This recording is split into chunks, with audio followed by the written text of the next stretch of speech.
ধান চাষ আমাদের ঐতিহ্যের অংশ, আর এই সবুজ চারাগুলো আমাদের আগামীর স্বপ্ন। আপনারা সবাই ভালো থাকবেন এবং আমাদের এই কৃষিকাজকে ভালোবাসা দেবেন। ধন্যবাদ। সোনার ফসলের মাঠ, আজ আমাদের কষ্টের ফল ঘরে তোলার দিন। সত্যি এই পরিশ্রমের আনন্দ অন্যরকম। গ্রাম বাংলার এই ধানগুলো এবারের মতো বেশ ভালো হয়েছে। ঠিক বলেছেন, রোদে ভালোভাবে শুকানো গেলে চালের মানটাও খুব চমৎকার হবে। একদম তাই, পরিশ্রম সার্থক হয়েছে আমাদের সবার।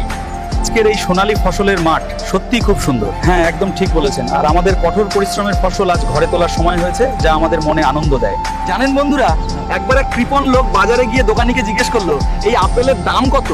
লোকটা বলতো, দাম শুনলে হার্ট অ্যাটাক করবে। তাই বছর ধানের ফলন অনেক ভালো হয়েছে। আমরা এখন সব ধান ঝাড়াই মারাই করছি, যাতে তাড়াতাড়ি বাজারে নিয়ে যেতে পারি। আপনারা সবাই ভালো থাকবেন এবং আমাদের জন্য দোয়া করবেন। জানেন তো, গ্রামের এই পথগুলো কত স্মৃতি বয়ে নিয়ে চলে। এভাবেই আমাদের দিনগুলো খুব সহজ আর সুন্দরভাবে কেটে যায়। আর এই ধুলোমাখা পথই আমাদের সবচেয়ে বড় আশ্রয়। জানেন, একবার এক কৃষক বাজারে গিয়ে খুব দামি একটা গরু কিনলো, কিন্তু বাড়ি ফেরার পথে দেখলো গরুটা আসলে একটা মস্ত বড় ছাগল।